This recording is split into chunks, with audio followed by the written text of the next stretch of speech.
Hello, and welcome back to the Mechanochemistry discussions. This seminar series is hosted by the NSF-funded Center for Mechanical Control of Chemistry, or the CMCC. I'm Ashley Martini. The goal of the seminar series is, as always, to bring the community together. The seminars stream live on the third Thursday of every month at 11 a.m. Eastern, but are available to watch anytime on the YouTube channel. We've had a great group of speakers as part of the seminar series so far, and again, you can watch them anytime on YouTube. We're also looking forward to some excellent speakers upcoming, so we hope that you will join us. Before we get started, a great big thanks to a few people. First, Dr. James Batiste, the Center Director, Jennifer Belsick, the Center's Administrative Coordinator, and two CMCC students who help incredibly with the seminar series, Quintarius Moore and Katie Floyd. Thank you again for joining us. Please do follow us on YouTube and also on Twitter. A few quick guidelines. Reminder that the seminar is being recorded. Should you have any questions while watching live, you may either email them to us at cmccdiscussions@gmail.com, or you can post them directly into YouTube. Either way, they will be propagated to the speaker at the end of the presentation. Finally, it's my great pleasure to introduce today's speaker, Dr. Frédéric Lamaty. Dr. Lamaty graduated as a chemical engineer from the ESCIL in France. In 1992, he received his PhD from Purdue University in the field of palladium-catalyzed cyclizations.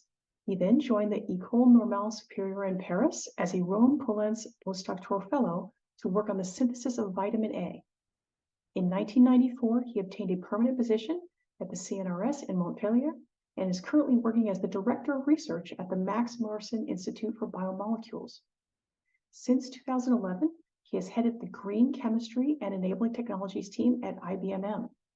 His research in the area of catalysis, organic and green chemistry is devoted to the synthesis of amino acids, peptides, heterocycles, and organometallics, as well as the use of alternative solvents and enabling technologies with an emphasis on mechanochemistry. In 2011, he received the ADEME Qualitech Award for Innovative Techniques for the Environment for his activity in peptide mechanosynthesis in solvent-free conditions. It's my great pleasure to welcome today's seminar speaker.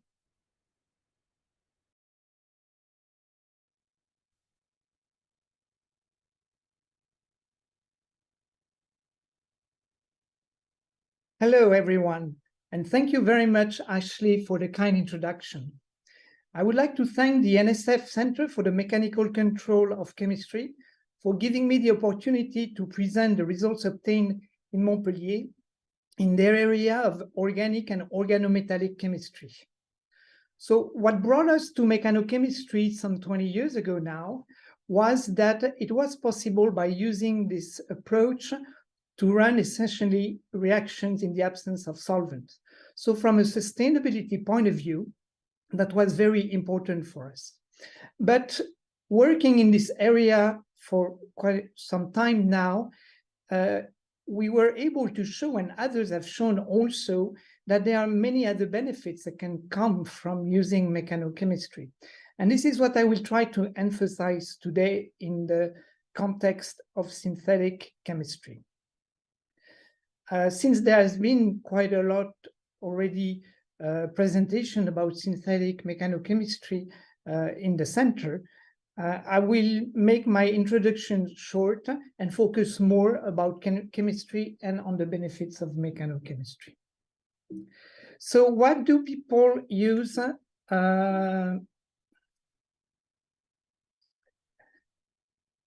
So why do people use, sorry.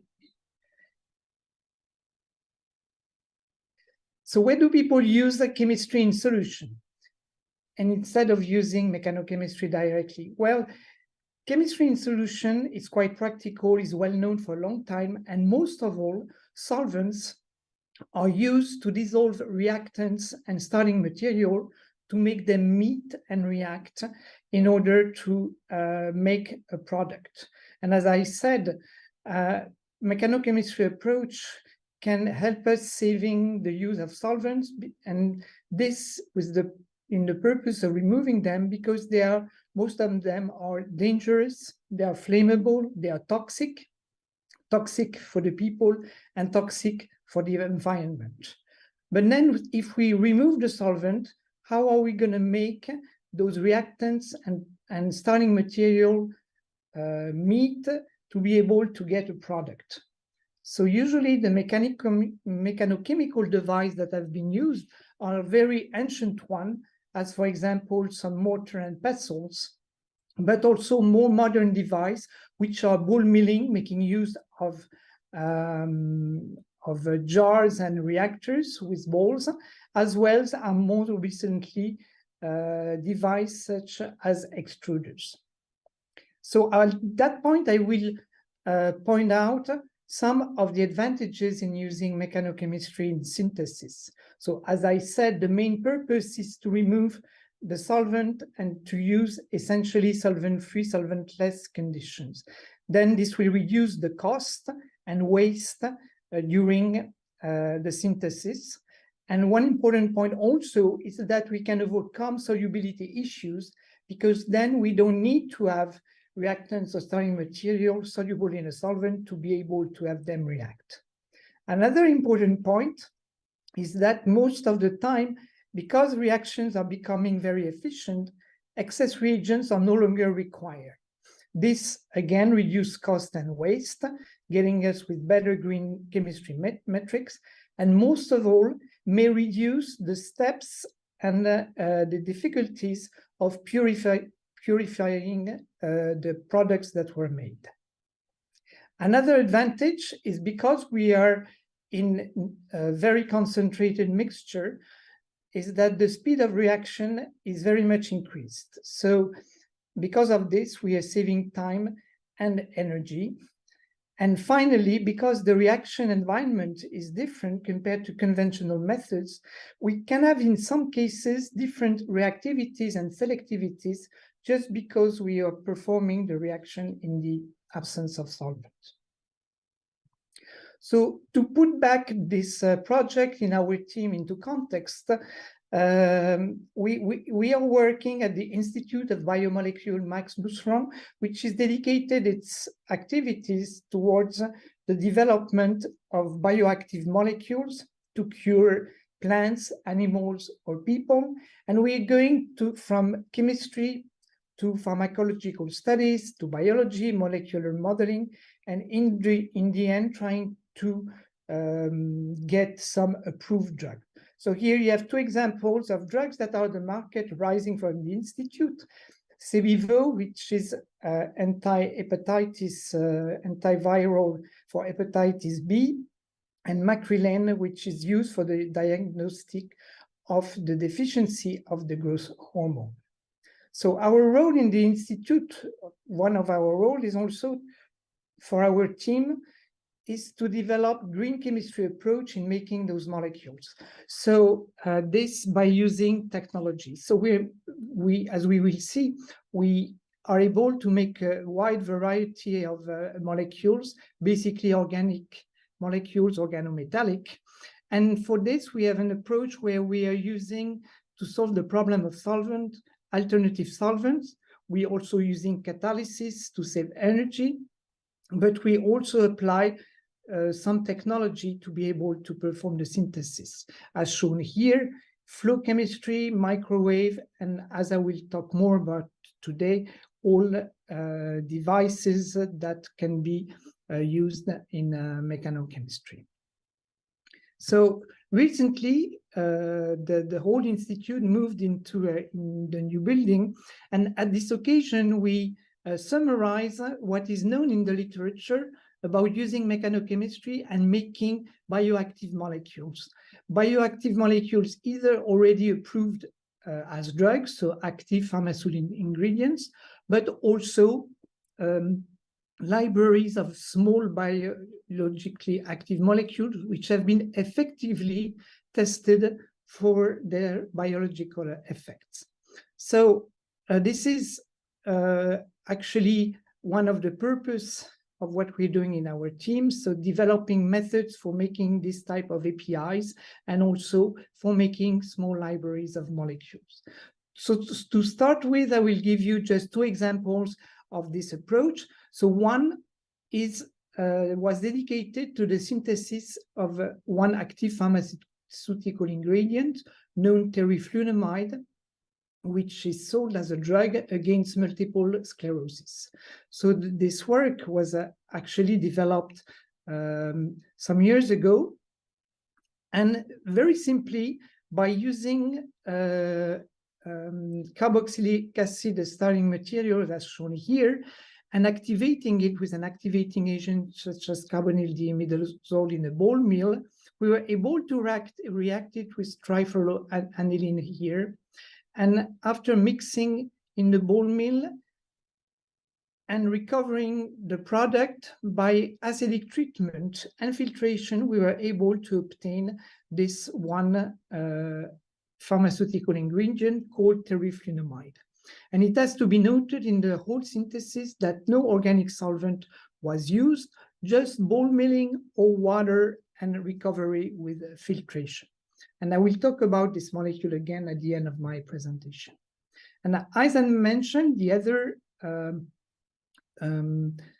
approach that is interesting us is actually medicinal mechanochemistry, is that instead of just making one molecule, which is maybe already known or under development as a drug, we develop methods to make small library of compounds. So as you can see here, some examples. So for example, the one organometallic compounds here, where we made 20 molecules, were tested for their anti-cancer properties, while at the bottom, the heterocyclic molecules here, this family, were tested against some serotonin receptors. And from there, we can, these libraries being tested can provide us with some leads, and we can go on with our medicinal chemistry or biological studies.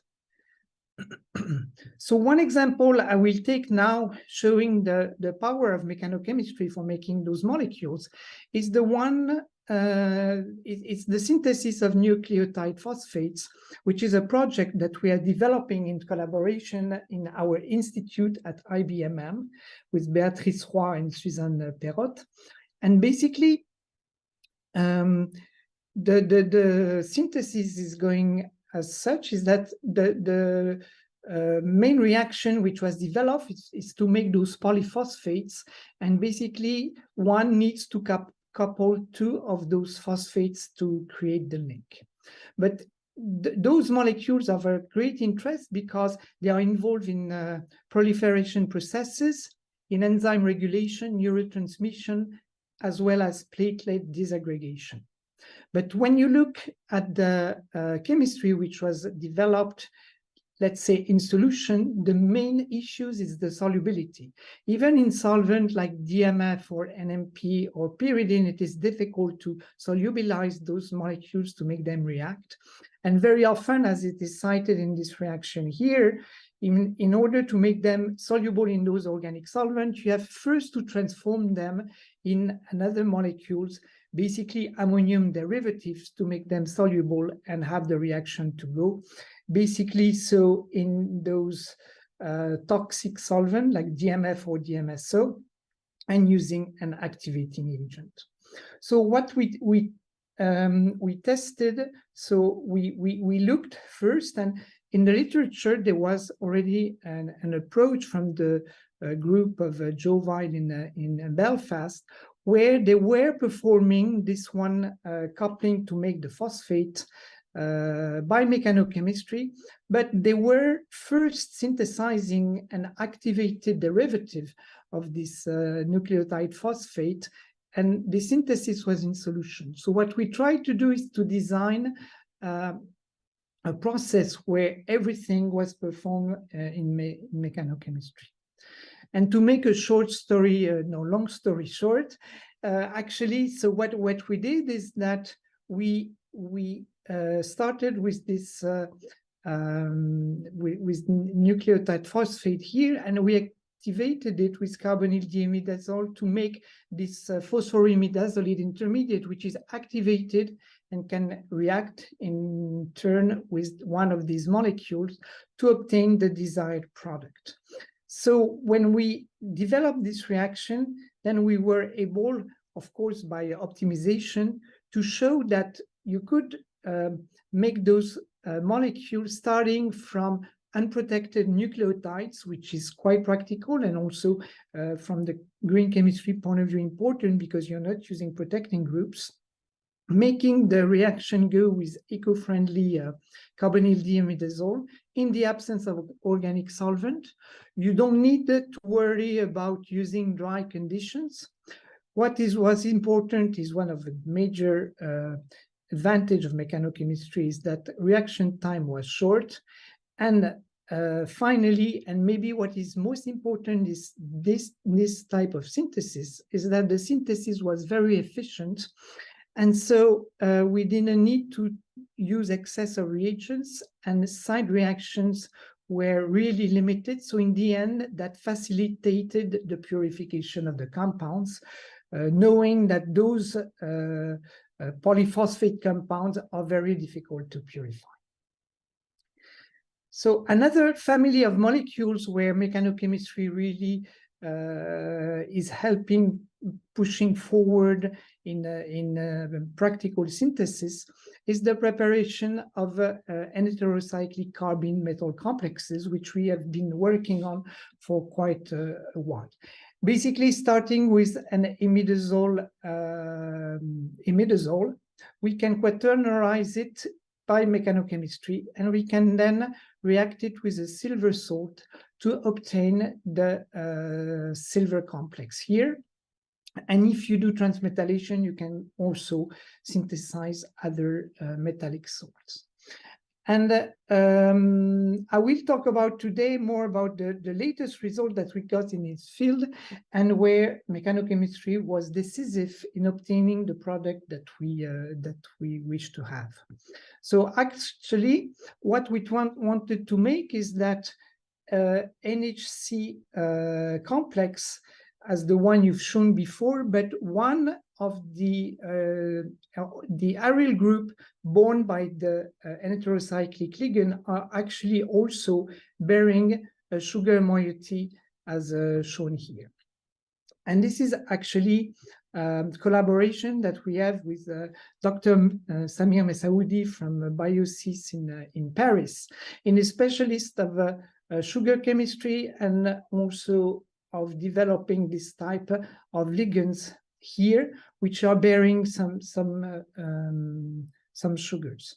So first of all, what was performed by Samir is the synthesis of those ligands here by a palladium catalyzed reaction using different catalysts and ligands, and he was able to prepare the ligands that could be used afterwards into the preparation of the NHC.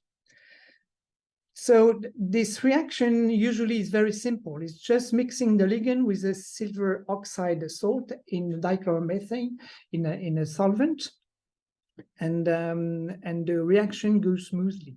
But in that case, with the presence of the sugar on the ligands, we were unable to obtain the product, whichever reaction condition which was used. So here you have dichloromethane shown as solvent, but many other solvents were used, many other conditions, heating. It was just impossible to prepare the silver complex. But then so actually we were contacted by Samir to see if by using mechanochemistry, because there was maybe most probably problems of solubility, we would be able to synthesize this metal complex. And indeed, when we ball mill the ligand with the silver oxide in the absence of solvent, for 1 to 2 hours, depending on the derivative, we were able to obtain quantitatively the expected metal complex. So actually, the product that we obtained in turn were not soluble in solvent. So it was quite difficult to analyze it. But in the end, what we did is that we turned to high resolution matching angle spinning solid NMR, so proton and C13. And as you can see on the proton NMR here, we have the disappearance of the proton from the complex from the ligand when we are making the complex, and then in the C13 NMR we have this peak here, which is corresponding to the carbon bearing the metal here, which is appearing and showing, so proof that we have really obtained those complexes.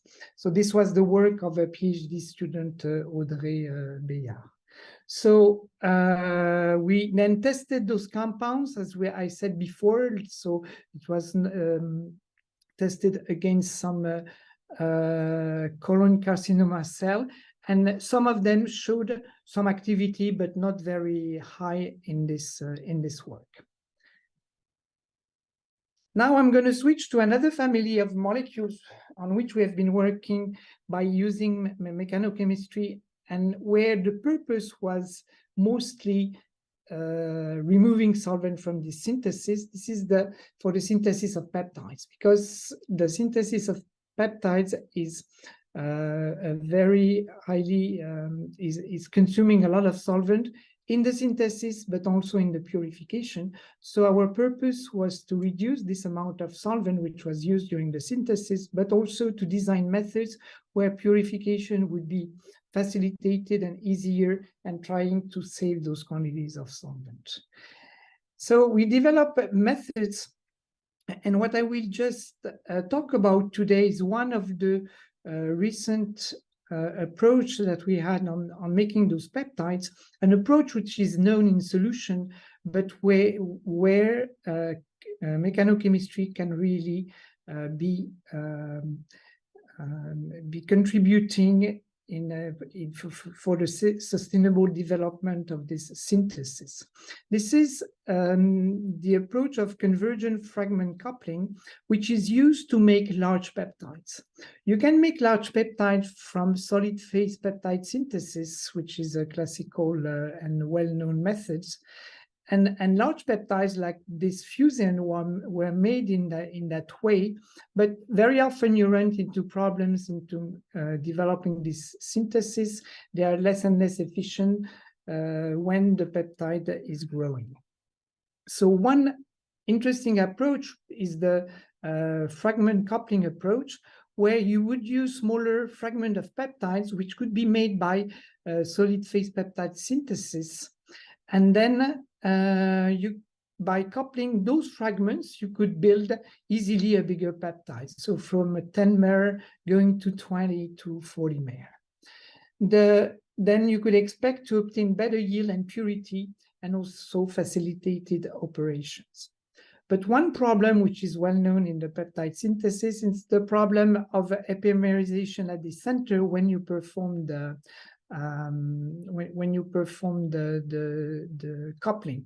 So this is something that we have to take care of, or try to suppress, because indeed, if there is epimerization, you're going to have synthesis of multiple products, which may not have in the end the desired biological activity that we would like to have.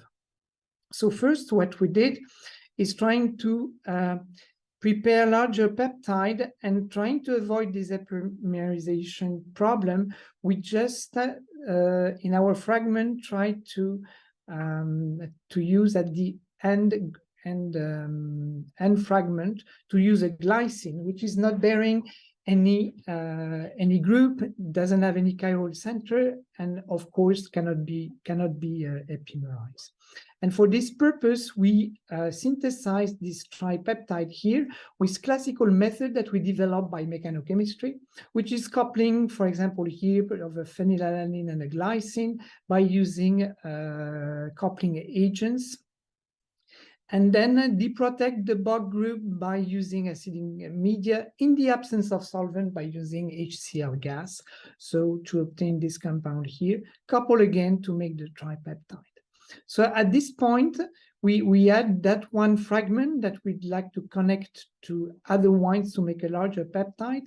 So it was deprotected by using lithium hydroxide on the acid end part of the molecule, and deprotected on the nitrogen part of the molecule by using, again, acidic conditions.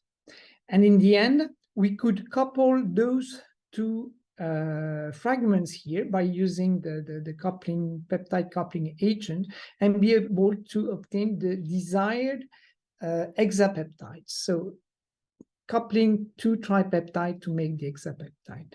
Unfortunately, during this synthesis, we obtained also a side product, which was actually non-peptide here, which means that there have been some probable degradation of those starting material, and then multiple coupling has occurred, which could be interesting, but as I said before, we are actually having a mixture compound here, and we don't get the desired peptide in a good purity. So what we tried to do, because we thought that that would come from a problem of hydrolysis of the ester here of the peptide, we tried to use a more resistant C-protecting group during the synthesis and replacing the methyl group by benzyl group. So again, we did the same type of synthesis, coupling the tripeptides to obtain the hexapeptide, and then deprotecting them. And here, in the end, obtaining this nonapeptide. But we also, again, obtain problems at the hydrolysis step, which makes it that the product is not very pure. So one problem then is that we try to make the synthesis easy by using glycine, but actually what may happen is because this amino acid doesn't have substitution that may promote or facilitate the hydrolysis of the ester. So we thought of using an substituted amino acid that could maybe not be glycine and have those problems of hydrolysis. And for this, but knowing that the epimerization would be the problem. So what we did is that we tested the reaction on a system which would be prone to a high risk of epimerization. So starting from this dipeptide, which is phenylglycine and aniline. So with this moiety here, because of the presence of the phenyl group, which could be easily epimerized, and reacting it with hindered amino acids, so isoleucine, so which would give this product here. So peptide coupling, which is known to be difficult and prone to epimerization. If the reaction goes well, we would obtain just one desired stereoisomer, which is this one. And if there was epimerization, then we would get some of the undesired epimer here, with epimerization at this center here. And so I'm not just going to comment on the whole table here, but what I just want to show you is that on the first line, when we perform the reaction, so mechaноchemically in a ball mill, so those are the numbers we are shown directly in the table, we obtain 93% yield of the compound with a purity of 99% and an epimerization which is less than 1%. So basically, by doing it by mechanochemistry, this expected epimerization that we should have had because this is a difficult coupling, we didn't get it. And if you do the same thing in solution, so we took the difficult problem to make it in solution, then the results are the one which are shown here in parentheses. So you have a yield which is a bit lower than the yield obtained by mechanochemistry, but still okay. But the purity of the product which is obtained is much lower because the coupling is very difficult and not happening really well. And in the end, epimerization, the one phenomenon that we wanted to avoid, is quite high, 9%, which means that you're polluting the expected product with a large quantity of this epimer product. So here we can see really a benefit of using ball milling for making this peptide coupling. We could even improve this result, and I will jump to the last line here, by using a little bit of solvent, so the so-called liquid assisted grinding technique, where a very small amount of solvent and a solvent with little toxicity was used, so ethyl acetate. And in this case, yield is improved, and the purity is still excellent with basically no epimerization. So we can illustrate this by coupling different type of peptides. So just to show that the method is general. So making tripeptide from so in a 2+1 strategy, and basically what is important is this problem of epimerization. So those are the numbers which are shown in green, and as you can see, they are all excellent in this case. When you move to the synthesis of tetra and pentapeptides by making them by a 2+2 coupling or a 2+3 coupling, the results are still excellent with basically no epimerization. And what we tried at this point also, knowing a bit about the mechanism involved in the peptide coupling epimerization, is find explanation why by using solvent-free reaction in a ball mill, we would avoid this epimerization. And one has to go basically to the epimerization mechanism, which is thought to go by two mechanisms, one which is direct proton abstraction in the molecule here on the alpha carbon center, but which is not very often happening basically. The other mechanism which is better accepted is the formation of a derivative during the coupling reaction. So it's like after reaction with the coupling agent, the molecules can either react with the derivative to which one wants to couple. So for example, here's this prolinamide. And so this is the course that we would like to have with no epimerization here to give the tripeptide. But there is a side reaction which can occur, which is an intramolecular one, which is actually a reaction between the carbonyl of this mi bond here, which can attack this carbonyl here, and in the end form a 5-member ring of this type. And this 5-member ring can actually, in the presence of a base, can equilibrate and going through a planar system, resulting in epimerization. So it's like the R2 group here will not stay in just one position in the end in this equilibrium. And while some of it reacting with the other amino acid derivative will bring the desired product, some of it will give the undesired one. And why we think using the ball mill is giving good results in that case, it's because using the ball mill, as we've seen, and what had many advantages, we work in concentrated conditions, which means that intermolecular processes are favored, so they are faster. while intramolecular processes, which could be in competition, are slightly or less favored to an extent. This depends, of course, in the kinetics and on the competition. So in solution, you can have both, but when you run the reaction in the ball mill, you have a preferentially you will go for the intermolecular process, and this intermolecular process gets you faster to the expected product without having time to go to intramolecular with the epimerization taking place. So another big advantage of using ball milling for making those reactions.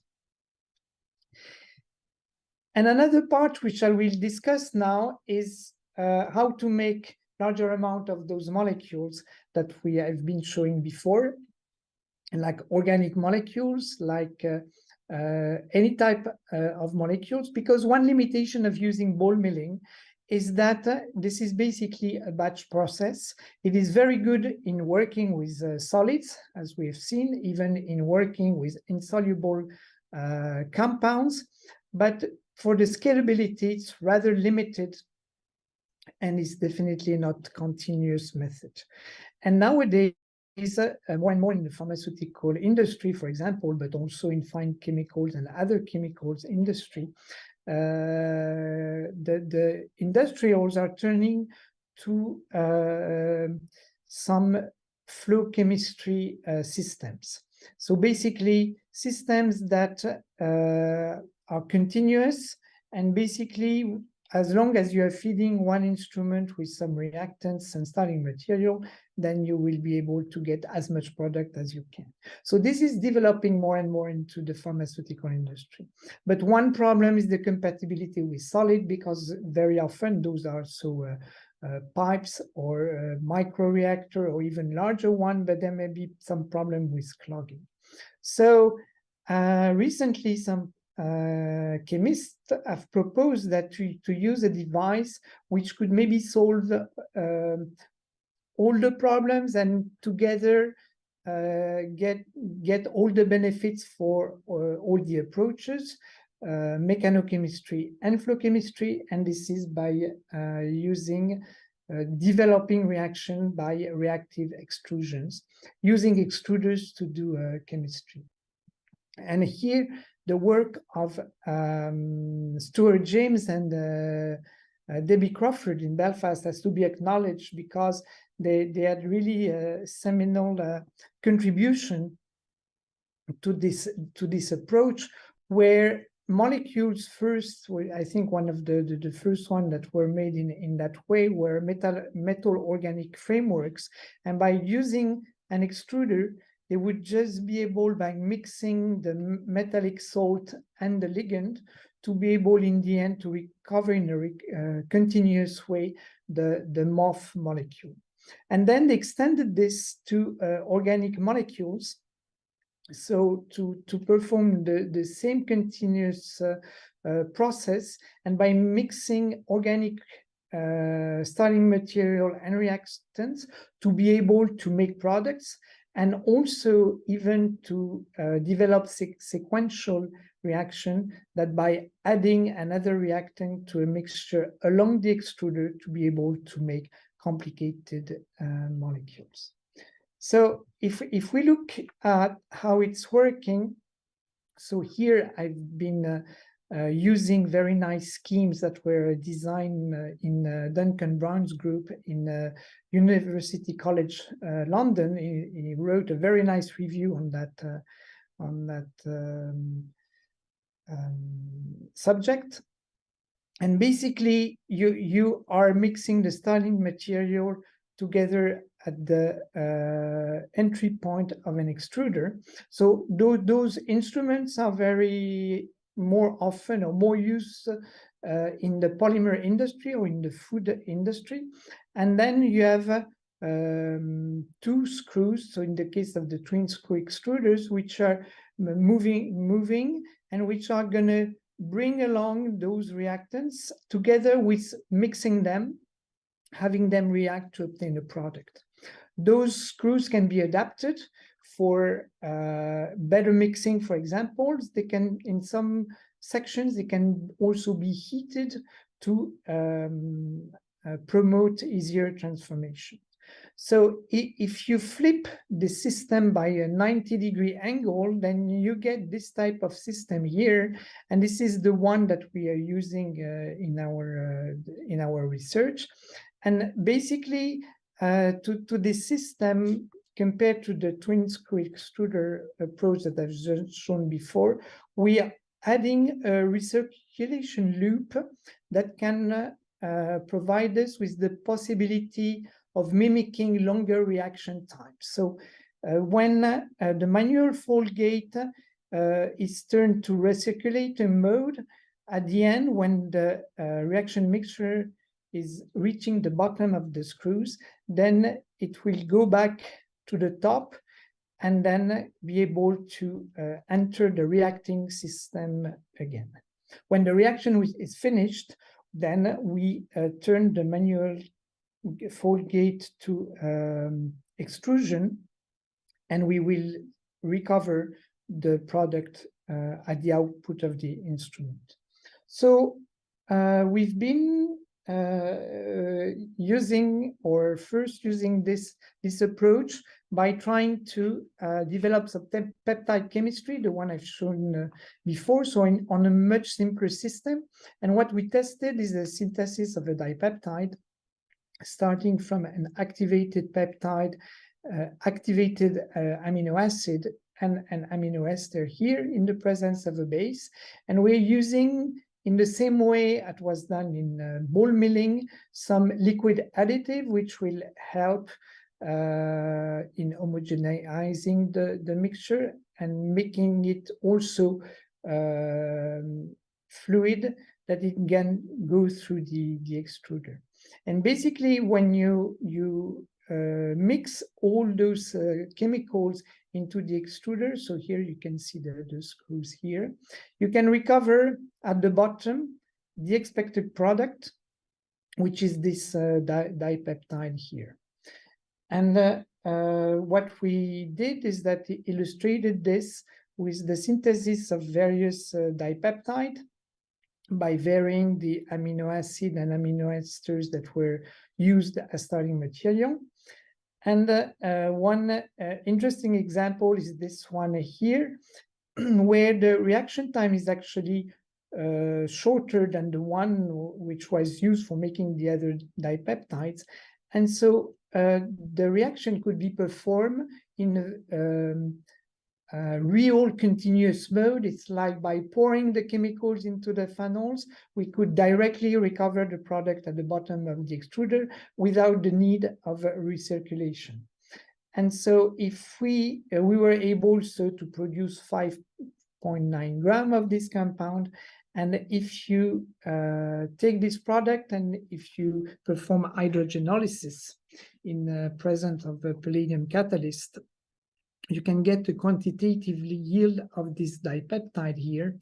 And if you treat it in acidic media, then precipitate it at the isoelectric point, you obtain this one aspartic acid phenylalanine methyl ester, which is actually aspartame.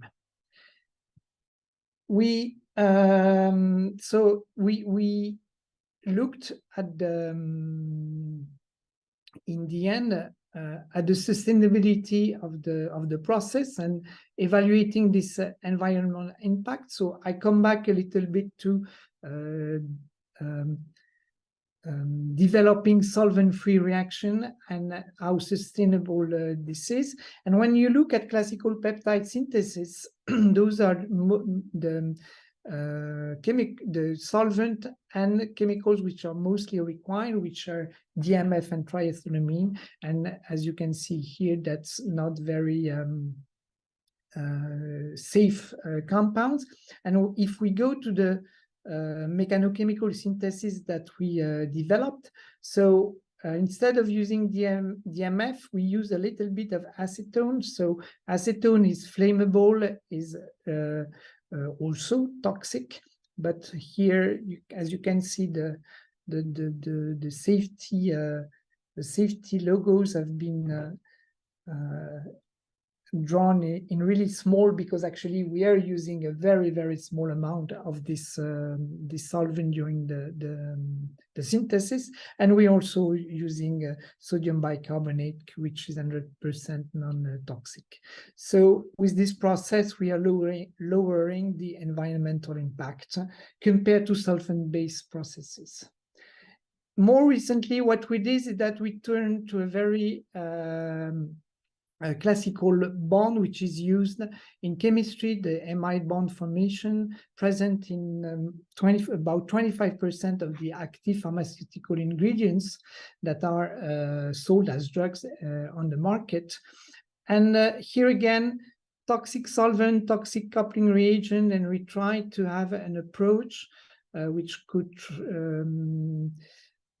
diminish all those problems. So I go back to the very beginning, come back to the very beginning of my talk, where I talk about APIs and making amide bonds in the case of a teriflunomide. And what we try is to develop this in a continuous mode by using reactive extrusion to be able to make this amide bond. So for this, after optimization, what we were able to show is that the toxic solvent that I've shown before could be replaced by ethyl acetate, less toxic ethyl acetate, and acetonitrile, here again used in a small amount. And also, we try to focus on less toxic agents, such as carbonyl diimidazole, some coupling agents, such as EDC in the presence of oxima, or the uranium coupling agent commute, to assess the possibility of making this amide bond, and basically also applying it to two important APIs, so teriflunomide I spoke about before, and moclobemide. And with optimized the conditions in hands, we were able also to produce some of those molecules. And basically, I'm showing me here on the extruder here, the synthesis of moclobemide. So starting from those two starting material and carboxylic acid and amine. And we were able to run this reaction in a continuous way, the same as in aspartame. So basically, by getting all these starting material and reactant and placing them in the funnel here, after rotation of the screws, mixing, we can recover at the bottom the product. And as long as you feed here the funnel, then you obtain at the bottom of the product, the bottom of the extruder, you get the product. So this is before final purification, how it looks. And in the end, as an example proof of concept, we're able in a continuous mode in 2 minutes to produce 11 grams of moclobemide. So moclobemide is basically used to treat depression and anxiety. So I think that we reached a point, and others, of course, have been working in this area, where we can say that flow mechanochemistry is now existing. Is like by using the extruder, we can go from batch to flow, and that we are able to produce molecules that can have interest, such as pharmaceuticals and even other molecules and other families of molecules in a continuous mode by using this this approach. So I reached the end of my talk, and I hope I convinced you that mechanochemistry is very beneficial. First, of course, for I think maybe this is the flag of mechanochemistry, that you're running solvent-free reactions, and that removing solvent is so important nowadays from a sustainable and regulation point of view, that this is a technique to use. But there are also many other benefits which are also connected to sustainability, because when you are using less chemicals or less, when we are more efficient and so don't need to use excess of chemicals, or because the process you are running will make that purification is easier.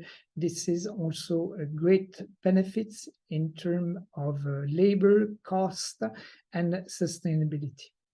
And I will finish by thanking the people that have been working on the project. So you've seen some of them on the slides.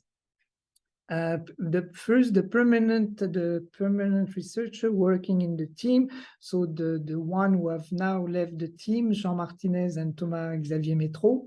And I'm currently working with Xavier Bantrey and Nicolas Petri on a daily basis.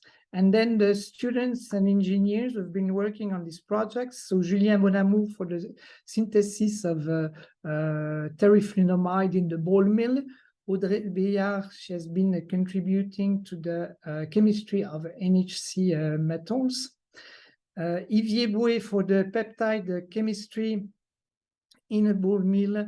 So the coupling of the fragments that I showed today, as well as the extruder, and Mathieu Lavessière for developing the amide synthesis in the extruder and making large quantities of moclobemide.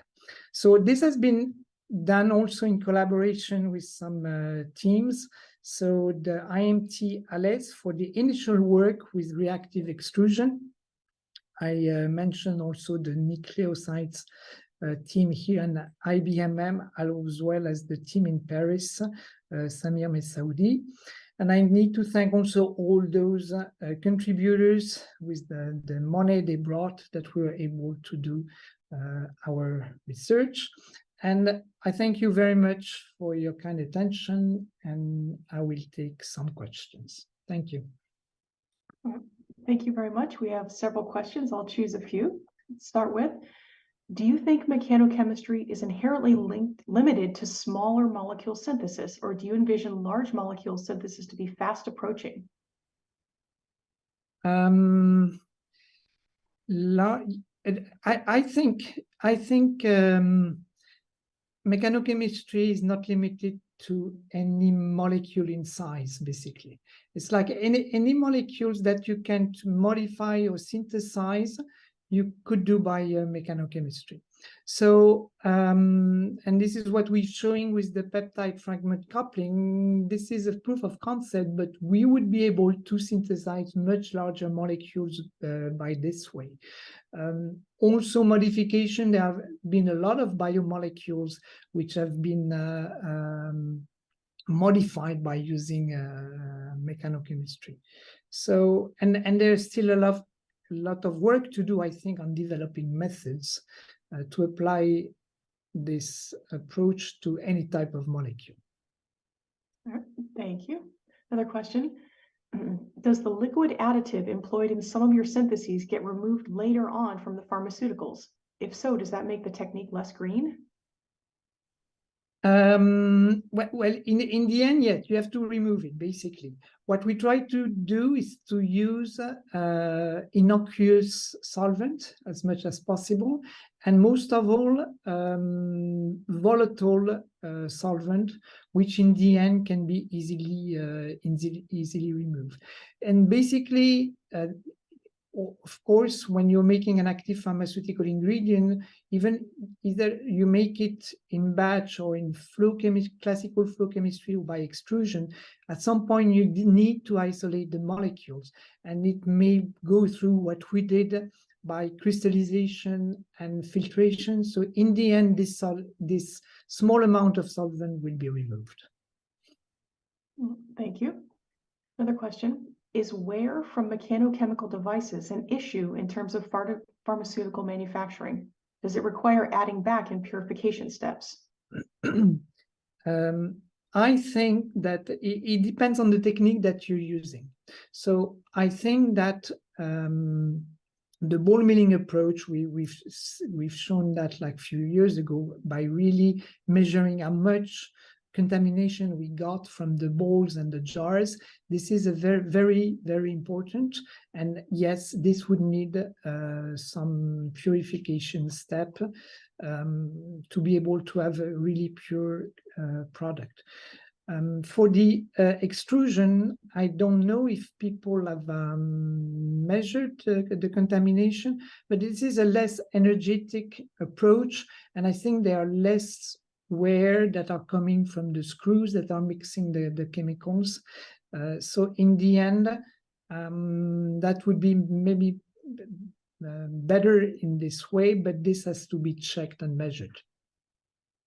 All right, thanks. Let's just do one more, and actually received a couple questions along the same vein, so I'll combine them here. You very well described the amazing benefits of mechanochemistry for this field, but can you talk a bit about the biggest issues or challenges in the field of medicinal mechanochemistry that prevent the technique from being adopted industrially? Well, I'm not sure there aren't that many, it's just that maybe one major limitation at the moment is maybe to do parallel reactions, basically, because the question is just to produce as much as possible molecules to be able to test them. So of course, solution chemistry is helped by a robotic approach where you can really make many molecules and have them tested. At the moment, that may be the limitation with mechanochemistry. But there are some developments along this line, and I know quite a few pharma companies that are equipped now with ball mills and that are making small libraries of molecules to have them tested. So basically medicinal mechanochemistry. All right, excellent. Thank you again for your presentation. Thank you very much. Thank you so much, Dr. Lamaty, for that excellent presentation, and thank you so much for joining us. A reminder that all of our seminars are available on the YouTube channel, and we encourage you to check them out. Also, we hope that you will look forward to joining us for the upcoming seminars we have scheduled in the months ahead. Thank you again.